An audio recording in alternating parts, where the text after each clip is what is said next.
Լավ, խնդրեմ դուք հարց ունեք։ Անի Աբաղյան, ABC Media, Պարասիմյանյան, ասացիք, որ փորձում եք այստեղ տեղի ունեցողը ներկայացնել Սփյուռքի մեր հայրենակիցներին, հատկապես եկեղեցու շուրջ կատարվողը, եւ ասացիք, որ կան ուժեր, որոնք խեղաթյուրում են տեղեկությունները, որ ուժերի մասին է խոսքը։ Առաջին հարցը սա է, ուզում եք այսպես հարցերի պատասխան։ Խնդրեմ, սիրով ես կարող եմ պատասխանել։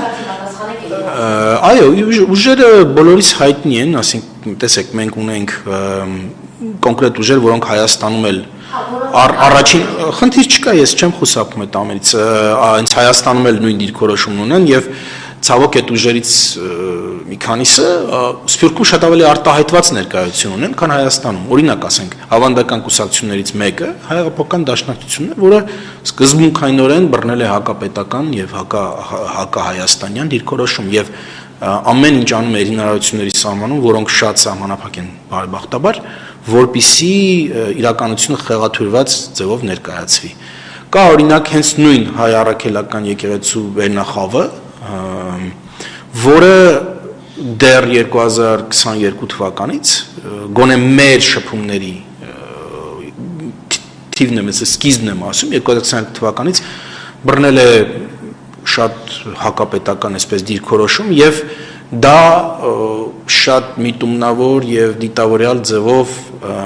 տարհանում է, ասում ենք, շուտ էքսպորտ է անում դեպի Սփյուռք։ Իհարկե կրկնում եմ բարեբախտաբար մենք Սփյուռքում էլ ինչպես նաև Հայաստանում ունենք բազում սրբազաններ եւ հոգեվոր ծառայողներ, որոնք չեն տրվում դրան եւ կանգնած են ազգի եւ պետության կողքին։ Կան նաև այլ խմբավորումներ, կան նաև այլ ոչ հայաստանյան, ոչ հայ ազդեցության, այսպես կենտրոններ, որոնց ազդեցությունը զգացվում է Սփյուռքում։ Դրա անունը չեմ տալու, բայց բոլորդ գիտեք որն է այդ երկիրը, որը ասենք ակտիվորեն Հայաստանի սահմաններից դուրս եւ Հայաստանի սահմանների ներսում փորձում է ազդել։ Չէ, պետք չի, դե հստակ է, բոլորս գիտենք որ երկիրն է, չի բացահայտ։ Մի հատ սովետական անեկդոտ չէ, լավ չեմ պատմի հենց։ Այդ սովետի հետ կապված երկիր է մի հատ։ Պարասիմյանյան, տեսանյութեր տարածվեցին, որ Շվեյցարիայի թեմի առաջնորդը եկեղեցում միայնակ պատարագ է մատուցել եւ տեղեկություն կա, որ անտեղ նա երբ որ միացել է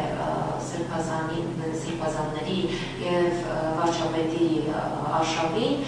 թեմի ներսում տեղյակ չէին, ինչն է նրանց բողոքի նշանն է եղել։ Դուք ինչ տեղեկություններ ունեք դրա մասին։ Գիտեմ, այս նման բաների մասին գիտեմ, սրտից շատ մոտ չեմ ընդունում, այդ ամեն ինչը կփոխվի շատ մոտ ապագայում, բոլոր մեր հայրենակիցները, որոնք այս պահին տենց հուզումնային կամ ինչ-որ զգացմունքային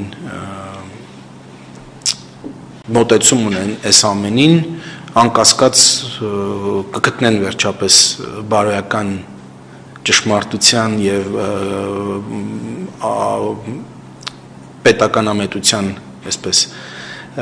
ուղենիշը եւ տեղ կգա ամեն ինչ։ Գիտեք, հակառակն ձեզ կարող եմ ասել, իմ ասենք ունենք սրբազաններից վերջերս սրբազաններից մեկ է կապի մեջ, չեմ տա, այո, Սփյուռքի, որը պարզապես ուզում էր կոմունիկացնել, որ ինքն էլ է սրբազանների հետ, ինքն էլ է այս շարժման հետ, այսինքն մեր եկեղեցին առողջացնելու, բուժելու օտար տարրերը եկեղեցուց հեռացնելու այս շարժման հետ եւ ինքը շատ սիրված սրբազաններ հոտում, բայց ասում է որ եկեղեցական խորհուրդը չգիտեմ ինչ ռեակցիա կտա, որովհետեւ ուղղակիորեն վերահսկվում է կտրիչ